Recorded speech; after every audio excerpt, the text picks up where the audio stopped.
Muy buenos días, hermanos, que el Señor les bendiga. Apocalipsis 19. El encabezado dice alabanzas en el cielo. Verso 1. Después de esto, oí una gran voz de gran multitud en el cielo, que decía, Aleluya, salvación y honra y gloria y poder son del Señor Dios nuestro. Esta canción de victoria en el cielo es lo que nos está relatando aquí Juan.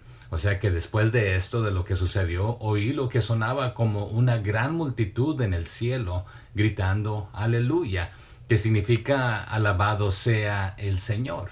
Aquí en el verso 1 del capítulo 19, en griego aleluya, también en el verso 3, en el verso 4, en el verso 6, la palabra aleluya es la transliteración de un término, una palabra hebrea que significa alabado sea el Señor, alabado sea Jehová.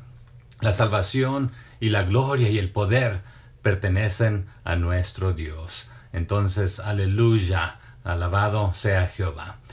Un comentarista dice que alabar a Dios por lo que tenemos es orar por lo que aún va a hacer por nosotros. Hay armonía entre los ángeles y los santos en este cántico triunfal. Cristo es el esposo de su iglesia rescatada. Esta segunda unión será completada en el cielo, pero el comienzo del milenio glorioso, por el cual se significa el reino de Cristo, o estado de dicha por 1000 años en la tierra, puede ser considerado como la celebración de sus esponsales en la tierra. Entonces la iglesia de Cristo, purificada de errores, divisiones y corrupciones de doctrina, de disciplina, adoración y práctica, estará preparada para ser públicamente reconocida por Él como su delicia y su amada. La iglesia apareció no con el vestido alegre e impúdico de la madre de las prostitutas, como vimos en el capítulo anterior, sino con lino fino, limpio y blanco. Son las vestiduras de la justicia de Cristo, imputada para justificación e impartida para santificación. Las promesas del Evangelio, los dichos verdaderos de Dios, abiertas, aplicadas y selladas por el Espíritu de Dios. En santas ordenanzas son el festejo nupcial aquí que Juan nos está relatando.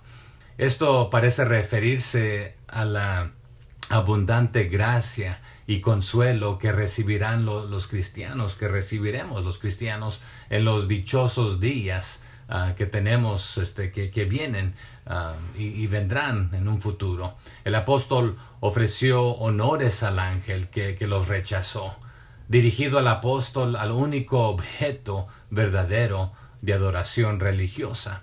Adora a Dios y a Él solo. Esto condena claramente la práctica de los que adoran los elementos del pan y del vino y santos y ángeles, y los que no creen que Cristo es verdaderamente y por naturaleza Dios, pero le rinden una suerte de adoración. Son reos de idolatría por un mensajero del cielo. Estos son los verdaderos dichos de Dios, del que debe ser adorado como uno con el Padre y el Espíritu Santo. Verso 2 dice, porque sus juicios son verdaderos y justos, pues ha juzgado a la gran ramera que ha corrompido a la tierra con su fornicación, y ha vengado la sangre de sus siervos de la mano de ella. Entonces sus juicios son verdaderos y justos. Estos son los juicios de Dios, son verdaderos y justos. ¿Por qué? Ha castigado a la gran ramera. ¿Qué ha hecho ella? Corrompió la tierra con su inmoralidad. Y ya lo vimos en el capítulo anterior. Pero aquí Dios, ha vengado la muerte de sus siervos. Verso 3. Otra vez dijeron, Aleluya, y el humo de ella sube por los siglos de los siglos. O sea que de nuevo resonaron sus voces. Aleluya, que significa otra vez alabado sea el Señor. El humo de esa ciudad sube por los siglos de los siglos, menciona. Entonces, ¿de cuál ciudad? Está hablando de la gran ramera de Babilonia. Verso 4. Y los 24 ancianos y los 4 seres vivientes se postraron en tierra y adoraron a Dios, que estaba sentado en el trono, y decían: Amén, aleluya. Y nuevamente, aleluya, alabado sea Jehová.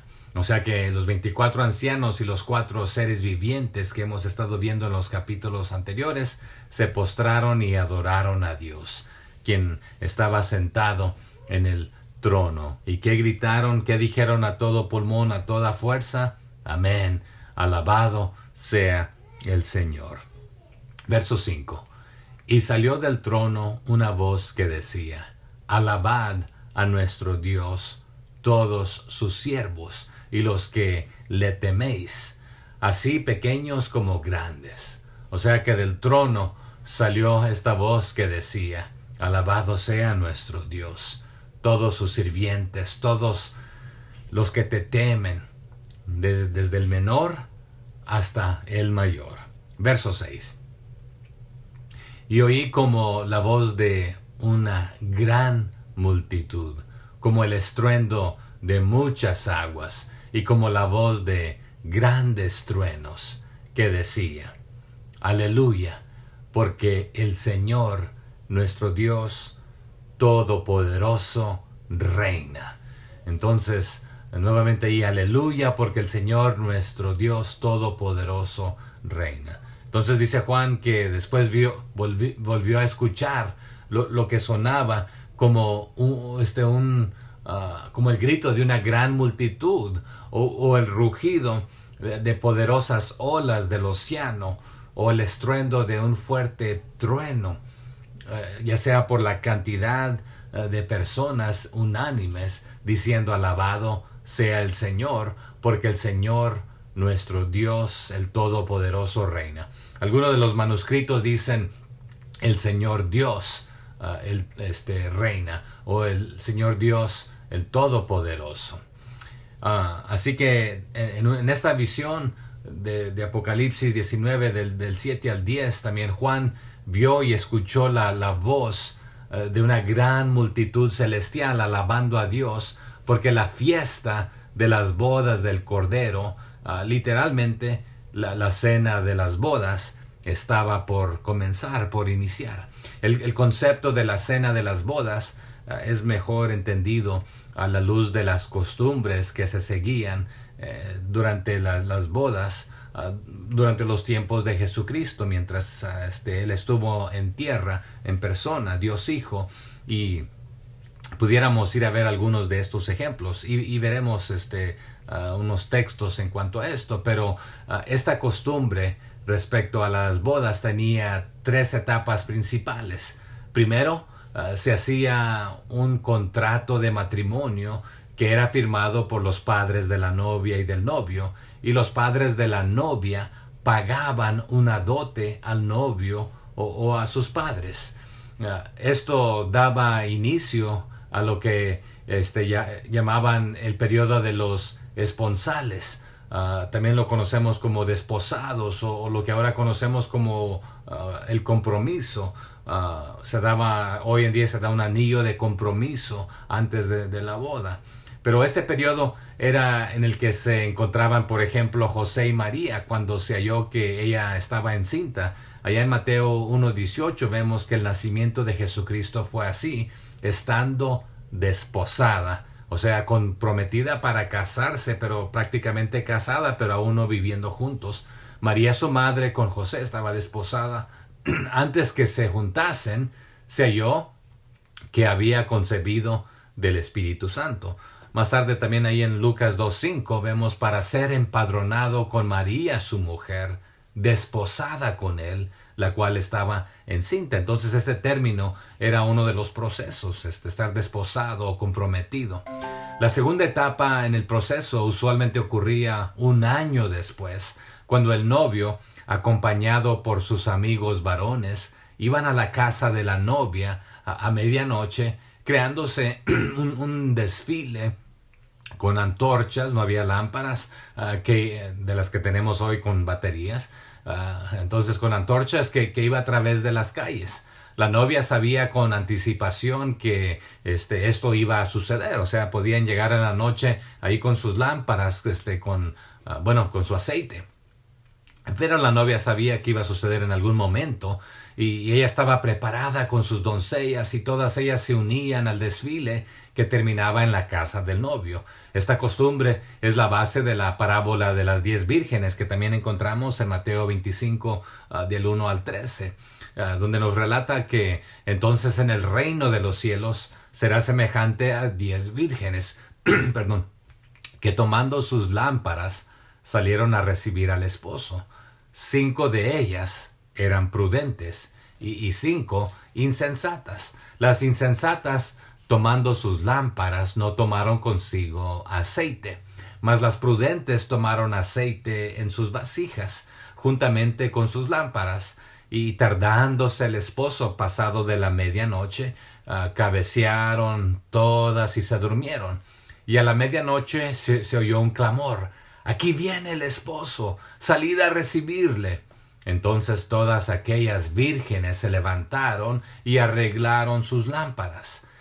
Y las insensatas dijeron a las prudentes: «Dadnos de vuestro aceite, porque nuestras lámparas se apagan». Pero ¿cómo contestaron las prudentes? Mas las prudentes respondieron diciendo lo siguiente: «Para que no nos falte a nosotras y a vosotras, id más bien a los que venden y comprad para vosotras mismas». Y recordemos que esto es ya después de medianoche. Pero mientras ellas iban a comprar, vino el esposo, y las que estaban preparadas entraron con él a las bodas, y se cerró la puerta. Pero ¿qué sucede después? Después vinieron también las otras vírgenes diciendo: «Señor, Señor, ábrenos». Mas él respondiendo dijo: «De cierto os digo que no os conozco. Velad pues, porque no sabéis el día ni la hora en que el Hijo del Hombre ha de venir». Y claro, en este momento el relato de esta historia está dando la idea de estar preparados y listos. La tercera fase era la cena de bodas, de la misma cena, que podría durar por días, como se ilustra también en las bodas de Caná, allá en Juan capítulo 2, versos 1 al 2, que al tercer día se hicieron unas bodas en Caná de Galilea, y estaba ahí la madre de Jesús, y fueron también invitados a las bodas Jesús y sus discípulos. Entonces ahí varios de los ejemplos en cuanto a las costumbres de estos tiempos. Lo que describe la visión de Juan aquí en Apocalipsis es la celebración de las bodas del Cordero de Jesucristo. Él es el novio, la iglesia es la novia. Entonces las bodas del Cordero, Jesucristo y su novia, la iglesia. En la tercera fase, la implicación es que las dos primeras fases ya han ocurrido. La primera fase fue cumplida en la tierra cuando cada creyente puso su fe en Cristo como su Salvador. La dote pagada al padre del novio, o sea, en este caso Dios Padre, sería la misma sangre de Cristo derramada en nombre de la novia. Entonces la iglesia que se encuentra en la tierra actualmente está comprometida con Cristo. Y al igual que las vírgenes prudentes en la parábola, la iglesia debe estar lista. O sea, todos los creyentes deben permanecer vigilantes y en espera de la aparición del novio. O sea, aquí hablando de la segunda venida. Y el otro aspecto es de que, lo mencionaré más tarde. La segunda fase simboliza el arrebatamiento de la iglesia cuando Cristo viene a reclamar a su novia y la lleva a la casa del Padre, pero también quiere encontrarla, y esto es lo que iba a mencionar, blanca, pura, sin mancha, lista para ser presentada a sí mismo. Entonces la cena de las bodas será el tercero y último paso. Los invitados a la celebración de las bodas no serán solo la iglesia como la novia de Cristo, sino también otros. ¿Y quiénes son estos otros? O sea, los otros incluyen a los santos del Antiguo Testamento, quienes serán resucitados en la segunda venida de Cristo. Esta es una de las posturas de quienes serán los invitados. Así como los mártires muertos en la tribulación, también murieron algunos antes del Nuevo Testamento creyendo de que Jesucristo vendría. Aquellos que murieron durante el tiempo de la tribulación después de que la iglesia es llevada, es la pregunta aquí para considerar. Como el ángel le dijo a Juan que escribiera, bienaventurados, o sea, felices, benditos, los que son llamados a la cena de las bodas del Cordero. Alguien que escriba esa cita, por favor, y también la donde que él quiere presentarnos o que nos presentemos sin mancha. Verso 7. Por lo consiguiente, gocémonos y alegrémonos y démosle gloria, porque han llegado las bodas del Cordero y su esposa se ha preparado. O sea que gocémonos y alegrémonos y démosle la gloria. ¿Por qué? Porque ha llegado la hora de este tiempo que se ha estado esperando, de las bodas del Cordero, y su novia se ha preparado, está lista, esperando. Vendrá también como ladrón en la noche, en el sentido de que menos esperado, el tiempo menos esperado, la hora nadie sabe. Verso 8. Y a ella se le ha concedido que se vista de lino fino, limpio y resplandeciente, porque el lino fino es las acciones justas de los santos, en contrario a la ramera que se prostituye.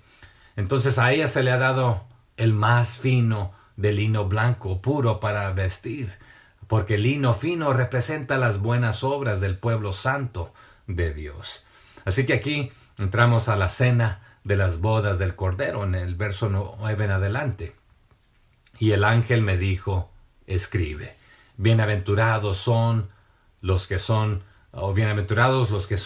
llamados a la cena de las bodas del Cordero. Y me dijo, estas son palabras verdaderas de Dios. O sea que el ángel que le dijo a Juan que escribiera, le dijo, escribe esto, feliz, feliz, bendecido, bendito, todo aquella que es invitado a las bodas del Cordero.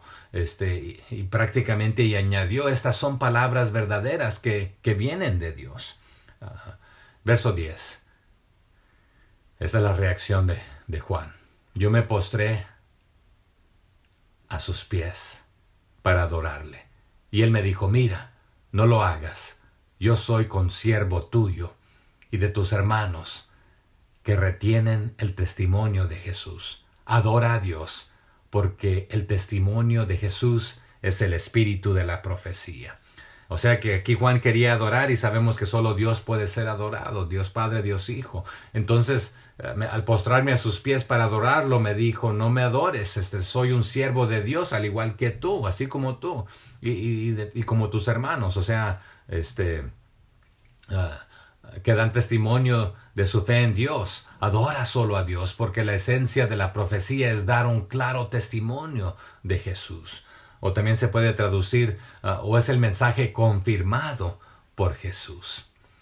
Y luego aquí transicionamos, o Juan transiciona a hablar del jinete del caballo blanco. Y eso es interesante porque Satanás, usurpando anteriormente, vimos, y hablaré brevemente de esto, que también se asemeja a lo que Cristo está haciendo. Dice el 11, entonces vi el cielo abierto, y he aquí un caballo blanco, y el que lo montaba se llamaba Fiel y Verdadero, y con justicia juzga y pelea, al contrario al otro que viene también en un caballo blanco. Entonces Juan está diciendo, vi el cielo abierto y un caballo blanco que estaba parado ahí, y su jinete se llamaba Fiel y Verdadero, porque juzga justamente y libra una guerra justa. El comentarista Matthew Henry dice, Cristo, la cabeza gloriosa de la iglesia, se presenta sobre un caballo blanco. el símbolo de la justicia y la santidad. Tiene muchas coronas porque es el Rey de reyes y el Señor de señores. Está vestido con un ropaje empapado en su propia sangre, por la cual compró su poder como mediador. Pagó la dote por la esposa y en la sangre de sus enemigos, porque sobre los cuales siempre prevalece.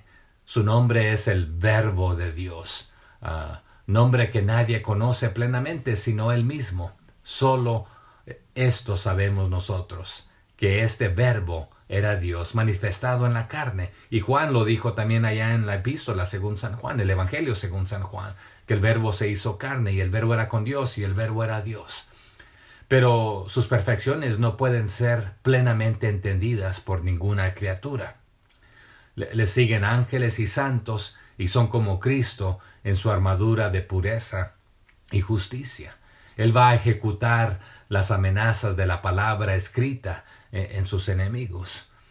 Las insignias de su autoridad son su nombre. Afirma su autoridad y poder y advierte a los príncipes más poderosos que se sometan o caigan ante él. Las potestades de la tierra y del mismo infierno hacen su máximo esfuerzo. Estos versículos declaran hechos importantes anunciados por los profetas. Y estas personas no fueron excusadas porque hicieron lo que sus jefes les mandaron. Qué vano será el alegato de muchos pecadores en ese gran día. ¿Qué dirán? ¿Nosotros seguimos a nuestros jefes? ¿Hicimos lo que vimos que hacían otros? En su palabra, Dios dio una regla para caminar. Ni el ejemplo de la mayoría, ni el del jefe deben movernos a lo contrario. Si hacemos como la mayoría, debemos ir donde va la mayoría, al lago del fuego, porque nos dice la Biblia que ancho y muchos se pierden, y angosto pocos son los que se salvan. Pero hablemos brevemente de los jinetes mencionados ya anteriormente, porque aquí se nos menciona el jinete de un caballo blanco. En Apocalipsis 6 hablamos de los 4 jinetes del Apocalipsis que se describen ahí en el capítulo 6 de este mismo libro, y principalmente en los versos 1 al 8. Los 4 jinetes son descripciones simbólicas de diferentes eventos que tendrán lugar al fin de los tiempos. El primer jinete es mencionado en Apocalipsis 6:2, y aquí a veces es confuso porque dice: y miré, y he aquí un caballo blanco, y el que lo montaba tenía un arco, y le fue dada una corona, y salió venciendo y para vencer. Pero se cree que este primer jinete parece referirse a Cristo, pero realmente es al anticristo, a quien le será dada autoridad y conquistará a todos los que se opongan a él. El anticristo es el falso o es el imitador del verdadero Cristo, quien también regresa, y aquí lo estamos viendo en el capítulo 19 de los versos 1 al 16, que también regresa en un caballo blanco, como lo veremos. Y dice el verso 12 del capítulo 19 en el que estamos: sus ojos eran como llama de fuego, y había en su cabeza muchas diademas, y tenía un nombre escrito que ninguno conocía sino él mismo. A comparación, el otro una sola corona, pero aquí nos está diciendo Juan que los ojos de este jinete, de este caballo blanco, eran como llamas de fuego, y sobre su cabeza había muchas coronas, en el sentido de ser Rey de reyes y Señor de señores. En él estaba escrito un nombre que nadie entendía excepto él mismo. Entonces dice el verso 13: estaba vestido de una ropa teñida en sangre, y su nombre es el Verbo de Dios. Ya Juan nos habló de esto en el Evangelio según San Juan. O sea que llevaba una túnica teñida en sangre y su título era la palabra de Dios mismo. Él siendo Dios, el verbo hecho carne. Verso 14. Y los ejércitos celestiales vestidos de lino finísimo, blanco y limpio, le seguían en caballos blancos. Pero ¿a quién siguieron allá en el capítulo 6? A estos jinetes. O sea que los ejércitos del cielo vestidos con el más fino lino blanco y puro, le seguían también en caballos blancos aquí a Jesucristo. Verso 15. De su boca sale una espada aguda para herir con ella a las naciones, y él las regirá con vara de hierro, y él pisa el lagar del vino, del furor, de la ira, del Dios Todopoderoso. En contraste, en el capítulo 6, aquel caballo del jinete blanco trae un arco en su mano y se le dio, entonces la autoridad no es de él. Entonces, de su boca aquí sale una espada afilada para herir a las naciones y los regirá con vara de hierro. Esto se menciona de Jesús también en el Antiguo Testamento. Él descargará el furor de la ira de Dios, el Todopoderoso, como el jugo que fluye de un lagar. Verso 16. Y en su vestidura y en su muslo tiene escrito este nombre: Rey de Reyes y Señor de Señores. O sea que en su manto, a la altura del muslo, o en su túnica y muslo, estaba escrito este título: Rey de todos los reyes y Señor de todos los señores. O también se puede decir sobre todos los señores. Verso 17. Y sobre todos los reyes. Y vi un ángel que estaba en pie en el sol, y clamó a gran voz diciendo a todas las aves que vuelan en medio del cielo: Venid y congregaos a la gran cena de Dios. Entonces, dice Juan, vi un ángel de pie en el sol, gritando a los buitres que volaban en lo alto en el cielo: Vengan, venid, reúnanse para el gran banquete, la gran cena que Dios ha preparado. Y estos buitres yo les llamo sopilotes, ¿verdad? Van a tener mucho que comer aquí. Verso 18.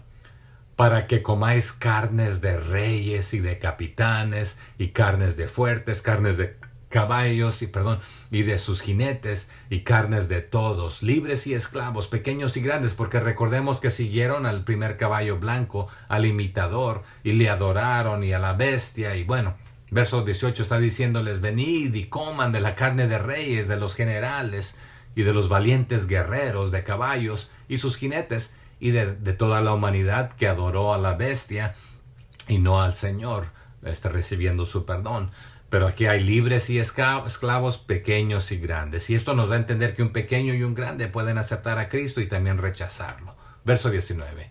Y vi a la bestia, porque recuerden que ella los unió, a los reyes de la tierra y a sus ejércitos, reunidos para guerrear contra el que montaba el caballo y contra su ejército.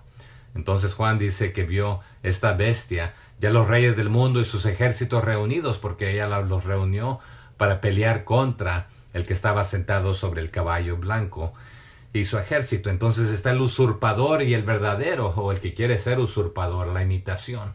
Y Satanás se disfraza como ángel de luz, pretendiendo. Alguien que me escribe ese versículo, por favor. Verso 20. Y la bestia fue apresada, y con ella el falso profeta, que había hecho delante de ella las señales con las cuales había engañado a los que recibieron la marca de la bestia y habían adorado a su imagen. Estos dos fueron lanzados vivos dentro de un lago de fuego que arde con azufre. Recordemos que esto fue diseñado para Satanás y sus demonios, pero lamentablemente todo aquel que rechace a Cristo también terminará allí. O sea que la bestia fue capturada, y con ella el falso profeta que hizo poderosos milagros a favor de la bestia. Milagros que engañaron a todos los que habían aceptado la marca de la bestia y adoraron su estatua. Entonces tanto la bestia como su falso profeta fueron arrojados vivos al lago de fuego de azufre ardiente, que había sido preparado para ellos, pero lamentablemente se llevarán a todos aquellos que están cegados y no quieren entender y aceptar el regalo de Dios, o no quisieron, mejor dicho, porque aquí ya será demasiado tarde. Verso 21. Y los demás fueron muertos con la espada que salía de la boca del que montaba el caballo, y todas las aves se saciaron de la carne de ellos. O sea que todo su ejército fue muerto por la espada afilada que salió de la boca del que montaba el caballo blanco. Y todos los buitres o sopilotes se hartaron de los cadáveres. Ahí está la lectura con comentarios. Compártame lo que usted está aprendiendo. Comparte este video. Suscríbase. Anime a otros a continuar aprendiendo juntos para la honra y la gloria del Señor. Que el Señor les bendiga.